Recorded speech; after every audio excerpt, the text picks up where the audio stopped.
নমস্কার বন্ধুরা, welcome back to my channel. শুরু করছি একটি ভিডিও টাইটেল থাম্বনেল দেখে বুঝতেই পেরেছেন ভিডিওটা হতে চলেছে অবশ্য করে আমাদের সেন ফ্যামিলিকে নিয়ে। হ্যাঁ, তো সেন ফ্যামিলির মেয়ে বন্নির ছেলের অন্নপ্রাশনের পার্ট 2 এর ভিডিও কিন্তু চলে এসেছে এবং আপনারাও অবশ্যই সকলে দেখেছেন।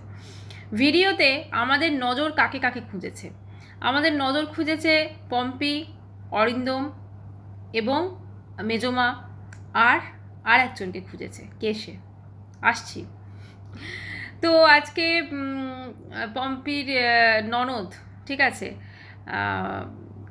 খুড়তুতো ননদ, তার বন্নি, তার ছেলের অন্নপ্রাশনের পার্ট 2 ভিডিও দেখলাম। তো সেখানে দেখলাম ভাতের সমস্ত পঞ্চব্যঞ্জন যেমন সাজিয়ে দেয় বাচ্চাকে। তো এবং সব থেকে মজার ব্যাপার, সে ঘুমিয়ে ঘুমিয়ে ভাতটি খেলো এবং তাকে ভাতকে খাওয়ালো না, সেই দাদু ভাত হলো।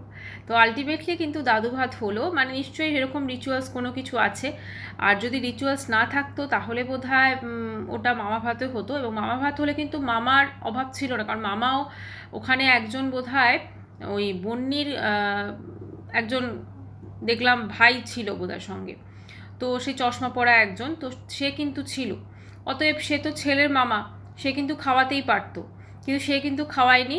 খাইয়েছে কে? দাদু, তিন্নির বাবা। এখন ব্যাপারটা হচ্ছে, এই জিনিসটা নিয়ে গত 1 মাস ধরে যা চলেছে, বন্নিকে সবাই না নেই তুমি রিচুয়ালস ক্রিয়েট করেছো, তুমি এই করেছো ওই করেছো, যেহেতু ওদের সঙ্গে তোমাদের সম্পর্ক খারাপ, সব কিছু মিলেমিশে আজকে অন্নপ্রাশনে সব কিছুই পরিষ্কার হয়ে গেল। তবে হ্যাঁ, এই অন্নপ্রাশনের সব থেকে বেশি যদি কিছু মিসিং থাকে, আমি তো বলবো মেজমা অবশ্যই, এবং পম্পি অরিন্দম তো আছেই, ঠিক আছে, কারণ এতদিন আমরা সেনবাড়ির সমস্ত অনুষ্ঠানে আমরা তাদেরকে দেখেছি। আজকে ওই যে একটা ফ্রেমে প্রথমে একদম একটা ছবি উল্লাস করে দেওয়া হয়েছে না, সেখানে বড্ড বেশি মিসিং থাকলো দাদা বৌদি। বাকি তো ঠিকই ছিল, বাকি সব কিছু মোটামুটি ঠিকই ছিল। আর সব থেকে বেশি যেটা নজর কেড়েছে সেটা হচ্ছে রুদ্রবাবুর ভিডিওতে মুখ না দেখানো। যদিও তিনি কয়েকবার কিন্তু আজকের ব্লগে তিনি এসেছেন, অনেকবারই তার মুখটা কিন্তু দেখা গেছে, এবং প্রথমেই ছবিতে কিন্তু তার মুখটা দেখা গেছে সব থেকে আগে। মানে ওদের মধ্যে তো সম্পর্ক ঠিক আছে, সেটা বোঝাই যাচ্ছে। এখন রুদ্রবাবুর জন্যই কি এই ভাঙনটা ধরেছে, একটা ফ্যামিলিতে দুটো ভাগ হয়েছে কিনা জানি না, কিন্তু একটা বলবো, মেন তো কালপ্রিট কোথাও না কোথাও উনি। কিন্তু ওনার সঙ্গে কিন্তু বন্নিদের বেশ সুসম্পর্ক আছে দেখছি, থাকবে খুব স্বাভাবিক, কারণ ওই যে বন্ডিংয়ের একটা ব্যাপার থাকে। দেখুন, কোথাও না কোথাও পম্পিকে এরা কিন্তু সেই মন থেকে যদি সেই ভালোবাসাটা মানে দিত, বা হয়তো সেরমভাবে অ্যাকসেপ্ট করতে পারেনি। আমি বলছি না যে এক্ষেত্রে হয় না, এক একটা সম্পর্ক দেখবেন সেভাবে মন থেকে হয় না, যেটুকু ছিল সবটাই বোধহয় দু তরফেরই একটা লোক দেখানো ব্যাপার এখন সেটা মনে হচ্ছে। কারণ সম্পর্ক, আমি যদি মনে করি যে একটা সম্পর্ককে আমি ঠিকঠাকভাবে মানে সারা জীবন বয়ে বেড়াবো, তাহলে তো মান অভিমান ঝগড়াঝাঁটি এগুলোর পরেও কিন্তু সেই সম্পর্কটা ঠিকঠাকই থাকবে।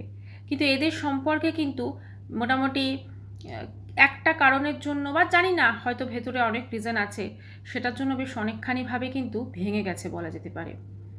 আজকে আজকের অন্নপ্রাশনটা যেটা ব্লগটা এসছে পার্ট 2 এর, সত্যি খুব সুন্দর ছিল। ডেকোরেশন খুব সুন্দর ছিল, খাওয়া দাওয়ার মেনু খুব সুন্দর ছিল, সবাইকে ভীষণ সুন্দর লাগছিল। কিন্তু কোথাও না কোথাও আমরা সেন ফ্যামিলি মানে এই পম্পি অরিন্দম এদেরকে তো আমরা দেখে এসছি এতদিন, মেজমা, তো কোথাও না কোথাও এরা কিন্তু আজকে মিসিং ছিল। আর সব থেকে বড় কথা, এই যে মিসিং ছিল এরা, মানে এরা ছাড়া যেন সেই পূর্ণতাটা লাভ পায়নি, এটাই মনে হয়েছে। আর কোথাও না কোথাও আজকের এই জিনিসটা ধরুন পম্পিরাও দেখেছে অবশ্যই, মেজমা দেখেছে, সব থেকে বেশি কষ্ট বোধহয় মেজমাই পাবেন। আর মেজমা কিন্তু গোয়া বেড়াতে গেলেও তার কিন্তু মনটা কোথাও না কোথাও বোধহয় এখানেই পড়ে আছে। তিনি কিন্তু মন থেকে যে একটা উচ্ছ্বাস খুশি সেইটা কিন্তু তিনি প্রকাশ করতে পারছেন না। দেখুন, আজকে যতই যা কিছু হয়ে যাক, মেজমা কিন্তু সারা জীবন ব্যাঙ্গালোরে থাকবেন না। এর অনেকগুলো রিজন আছে। প্রথম রিজন, প্রত্যেকটা মানুষ নিজের ভিটে নিজের বাড়ি সেখানেই কমফোর্ট জোন খুঁজে পায়, আর এই শেষ বয়সে এসে তো আরও। উনি ব্যাঙ্গালোরে যে আছেন অবশ্যই ভালো আছেন সব দিক থেকে, কিন্তু কোথাও না কোথাও বাড়ির জন্য কিন্তু তার মনটা ব্যাকুল হয়ে উঠেছে। তাই তিনি পুজোর পরই কিন্তু ব্যাক করছেন। তিনি যখন ফিরে আসবেন হয়তো এই মানুষগুলো যেমন আগে কথা বলতো সেরকমই বলবে, কিন্তু মনের মধ্যে না একটা চির যেন ধরে গেল, এবং কোথাও না কোথাও এর জন্য রুদ্রবাবুকে তো দায়ী করতেই হয়। যাই হোক, রুদ্রবাবু যদি এই বিচ্ছেদটা লাগিয়ে দিয়ে থাকেন, তাহলে রুদ্রবাবু যদি জোড়া দিয়ে দেন, তাহলে এর থেকে ভালো কিছু হয় না। আজকে দেখলাম ওখানে রুদ্রবাবুর মা, মানে তিন্নির শাশুড়ি মা, অত্যন্ত ভালো মানুষ। তো তিনি দেখলাম ভালো মানুষ, মানে দেখে ওনার মানে বিহেভিয়ার বা সমস্ত কিছু খুব সাদা শীতে যেরকম হয়ে থাকে, মানে মেজো মাও যেরকম, আপনার বন্নির মাও যেরকম, তারপরে তিন্নির শাশুড়ি মাও সেরকম, সব মানে একই রকম, যেরকম সাদা শীতে নর্মাল আমরা আমাদের মাদের দেখতে অভ্যস্ত সেরকমই। তো তিনিও গেছেন দেখলাম, মানে ভালো লাগলো বেশ। হ্যাঁ, সবাই গেছেন, কিন্তু ওই যে মেজমার একটা কমি কিন্তু আজকের থেকেই গেল ভিডিওতে। যাই হোক, আমরা যদি এটাকে এইভাবে ধরি যে মেজমা এই মুহূর্তে নেই, ব্যাঙ্গালোরে আছেন, সেইভাবে ধরলে ঠিকই আছে। এবং ওখানে আরও প্রচুর মানুষজন গেছিলেন, একটা বেশ ভালো গ্যাদারিং হলো। সম্পর্ক ঠিক থাকলে হয়তো পম্পিরাও এখানে আসতো, সবাই মিলে আরও হুল্লোড় হতো। ঠিক আছে, একটা সম্পর্ক যখন বিচ্ছেদ লাগে বা সেখানে যখন চিট ধরে বা বিচ্ছেদ হয়, সেখানে পার্টিকুলার একজনকে দায়ী করা যায় না, দু তরফেরই কিছু না কিছু খারাপ দিক ভালো দিক অবশ্যই আছে। আজকে বন্নি তিন্নি মিষ্টুর মধ্যে যে বন্ডিংটা আছে, সেই বন্ডিংয়ে পম্পি কোনোভাবেই ঢুকতে পারে না। ঠিক আছে, মানে পম্পিকে তারা সবসময় একটু, এখন বোঝা গেল যতই তারা একসাথে ঝালমুড়ি খাক, যত তারা একসাথে পার্টি করুক, যতই তারা সব কিছু করুক, পম্পিকে তারা একটু সাইডেই রেখেছে। এর অনেকগুলো রিজন আছে, হতে পারে হিংসা, হতে পারে পম্পির কোনো কোনো জিনিস হয়তো তাদের পছন্দ নয়, অনেক কিছু ব্যাপার হতে পারে। কিন্তু সব পরেও আজকে যে জিনিসটা আমরা দেখেছি, একটা পার্টি খুব সুন্দরভাবে হয়েছে অন্নপ্রাশনটা, কিন্তু তারপরেও ওই একটা কমি, যেহেতু সোশ্যাল মিডিয়াতে সেটা থেকে গেল, যেহেতু সোশ্যাল মিডিয়াতে বন্নি যে ব্লগ করে সেটা ওই পম্পি চ্যানেল থেকেই তো আমরা দেখতে পাই ওদেরকে, মানে সেন্সেশনের চ্যানেল থেকে, তো ফার্স্ট টাইম। তারপরে তো আমরা সবাই বন্নিকে চিনি, কোথাও না কোথাও সোশ্যাল মিডিয়াতে প্রত্যেকটা মানুষের কাছে সেই কমিটা কিন্তু থেকে গেল। ঠিক আছে, আজকে হয়তো এই জিনিসটা হয়তো চিরকাল একরকম থাকবে না, আবার এর বিভিন্ন বদল আসবে। তিন্নির হয়তো বেবি হবে, আবার তার অন্নপ্রাশন হবে, সব কিছু মিলেমিশে আবার হয়তো মিলন হয়ে যাবে। কিন্তু কোথাও না কোথাও একটা বন্ডিং যে ব্যাপারটা, সেটা কি আবার দেখতে পাবো? কারণ সোশ্যাল মিডিয়াতে তো এত কিছু হয়েছে, সেই জিনিসটা সত্যি ভাবার বিষয়। জয়েন্ট ফ্যামিলি তো আজকাল খুঁজেই পাওয়া যায় না, কিন্তু যেখানে কিছু মানুষকে আমরা এভাবে দেখেছি, সেখানে আবার তাদের আমরা একসাথেই দেখতে চাই, এটাই বলার। আজকে কোথাও না কোথাও রুদ্রবাবুর মধ্যে কি সেই রিয়েলাইজেশনটা আছে যে তার জন্য এই জিনিসটা ঘটেছে। মানে আমি তাকে পুরোপুরি দায়ী করছি না, সমালোচনা হয়তো সবাই মিলেই করেছে, কিন্তু তিনি তো বেড়ালের গলায় ঘণ্টাটা বেঁধেছেন, তিনি তো কমেন্ট সেকশনে সে কমেন্টসই করেছেন, যার জন্য এত কিছু ঝামেলা।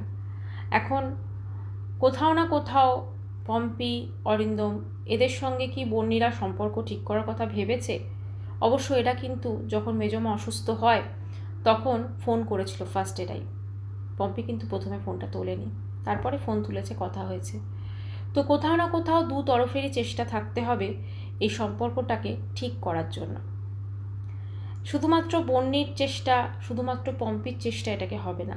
আমার কমেন্ট সেকশনে এর আগের দিন একটা খুব সুন্দর কমেন্টস এসছে, সেটা হচ্ছে বাড়ির বড়রা যারা গার্জেনরা আছেন তারা কেন এটাকে জোড়া লাগাবার চেষ্টা করলেন না। এক্স্যাক্টলি, আমরা এই বাড়িতে বড় পিসিমাকে দেখি, আমরা এই বাড়িতে বড় ওই তিনি বাবাকে দেখি, আমরা এই বাড়িতে বড় বন্নির মাকেও দেখি, তাহলে তারা কেন এইটাকে জোড়া দেওয়ার চেষ্টা করলেন না?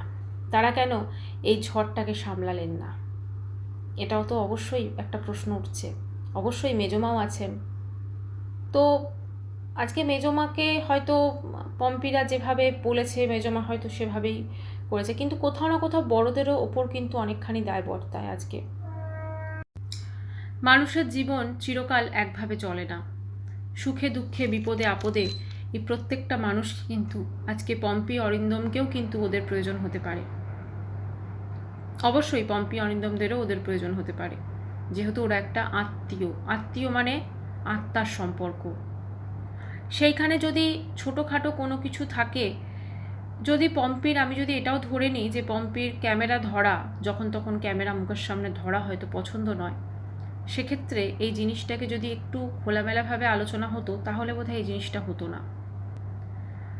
কোথাও না কোথাও পম্পির মধ্যেও অনেক নেগেটিভিটি আছে, নো ডাউট, কারণ নিজের বৌদির সঙ্গেই তার কিন্তু সম্পর্ক ঠিক নেই, না বলতে হয় না বা দেখাতে হয় না, কিন্তু কিছু কিছু জিনিস কিন্তু দেখে বুঝতে পারা যায়। আমরা কোনোদিন দেখেছি যে পম্পিরা আর অর্পিরা সবাই একসাথে কোথাও বেড়াতে গেছে? মনে হয় না কখনো দেখেছি। যেটুকু আমরা দেখি ফর্মাল যতটুকু। কোথাও না কোথাও প্রত্যেকটা মানুষের নেচার আলাদা হয়, সেখানে ওর নেচারের সঙ্গে, যেমন আজকে পম্পি যে ব্লগটা দিয়েছে, কমেন্ট সেকশনে প্রত্যেকেই বলছে তুমি এত হাহাহি করছো, পুরো ছ্যাবলামি লাগছে। নেচারের সঙ্গে কোথাও না কোথাও কিন্তু সেই জিনিসটা মেলে না। আজকে যেমন পম্পির ব্লগে দেখলাম যে কানাডা থেকে কারা এসেছেন, তো তাদের সঙ্গে তারা তো অবশ্যই ইংলিশে কনভারসেশন করছেন, তো সেখানে আমি মিমলিকে কিছু বলতে পারি না, যথেষ্ট ছোটো বাচ্চাও, কিন্তু পম্পিরও দেখলাম যে যেখানে স্মার্টনেসটা দরকার সেখানে কিন্তু সে দেখায় না, সে অন্য জায়গাতে মানে হাহি করা বা ইয়েতে সেখানে স্মার্টনেসটা দেখি, কিন্তু যেখানে সত্যি দেখা দরকার আমরা কিন্তু সেখানে দেখি না। কোথাও না কোথাও প্রত্যেকটা মানুষের মধ্যেই কিছু ফল্ট আছে, সেটা কিন্তু পম্পির মধ্যেও আছে, এটা বুঝে নিতে হবে। আজকে এই ফ্যামিলি দুটো যে এই অবস্থা, মানে একটা ফ্যামিলি যে দুটো ভাগ হয়ে গেল, এখানে ওই ঘটনাটা কমেন্ট সেকশনে তো যা ঘটেছে রুদ্রবাবু করে দিয়েছেন, কিন্তু তারপর সেই জিনিসটাকে নিয়ে পম্পিরা আমার মনে হয় সোশ্যাল মিডিয়াতে যদি একটু অন্যভাবে তাদের রিয়াকশানটা দিতেন, বা মানে ভিউয়ার্সরা তো এরকম আগুন লাগাবার জন্য কমেন্টস করবেই, ঠিক আছে, কারণ অবশ্যই তারা চাইবে যে একটু ঝামেলা ঝগড়াঝাটি, কারণ জানেন তো ঝামেলা ঝগড়াঝাটিগুলো দেখতে মানুষ বেশি পছন্দ করে, ভালো জিনিস কেউ দেখতে চায় না, ঠিক আছে। তো আরও একটু বোধহয় আলোচনা করে নিজেদের মধ্যে সর্ট আউট করলে বেটার হতো।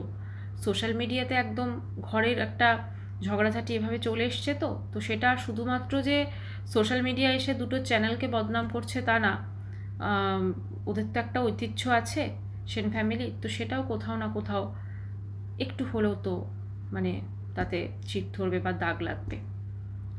ভবিষ্যতে হয়তো কার সাথে কার কী সম্পর্ক হবে সেটা আমরা কেউ জানি না, কিন্তু আশা রাখতেই পারি যে সম্পর্ক হয়তো আবার ঠিক হয়ে যাবে। আজকে বন্নির ব্লগে বেশ ভালোই ভিউজ এসছে, যেহেতু অন্নপ্রাশনে পার্ট 2 ছিল। পম্পির ব্লগে তুলনামূলকভাবে সেভাবে ভিউজ আসেনি, কারণ ওরা অফ সিজনে গোয়া গেছে, আর ওরা গোয়াতে যেরকম টাইপের হোটেলে থাকছে বোধহয় ওটা প্রমোশনাল ভিডিও হতে পারে, তো সেটা খুব একটা বেশি ভালো লাগছে না মানুষের। হয়তো গোয়াতে আরও সুন্দর সুন্দর অনেক কিছু দেখাবার আছে, কিন্তু ওরা যেই হোটেলগুলোর যে লোকেশনে হয়তো সেখান থেকে হয়তো ওটা অনেক দূর, এটাও হতে পারে। সব মিলেমিশে একটাই বলবো, পম্পিদের এই সময় গোয়া যাওয়া, ওরা ভেবেছিল গোয়া গিয়ে হয়তো এদেরকে অনেক কিছু দেখিয়ে দেবে, বা এরাও যে এই যে হুল্লোড় করছে বা এটা করছে, কোথাও না কোথাও ওদেরও একটা দেখানো, এই দু তরফের যে একটা দেখানোর কম্পিটিশন চলছে না, এটাতে কোথাও না কোথাও আরও কিন্তু মানুষের কষ্টটা বেড়ে যাবে। এটাই সবথেকে বেশি কষ্ট পাচ্ছেন মেজমা, নো ডাউট, কারণ তিনি ঘুরতে গিয়েও কিন্তু তার মন ভালো নেই। যাই হোক বন্ধুরা, পজিটিভিটি সবসময় রাখতে হবে, আর একটাই বলবো যে এই পরের বার যখন এরকম কিছু হবে, মানে এই হয়তো নীলের জন্মদিনই হলো, তখন যেন ফ্রেমটা একদম পুরো হয়, এটাই আমরা চাইব। যাই হোক, রুদ্রবাবু হয়তো আবার সব কিছু ঠিক করে দেবেন, এটাই আমরা আশা করতে পারি। সবাই খুব ভালো থাকবেন, ভিডিওটি এখানে শেষ করছি। চ্যানেলটি ভালো লাগলে অবশ্যই করে সাবস্ক্রাইব করুন। বাই।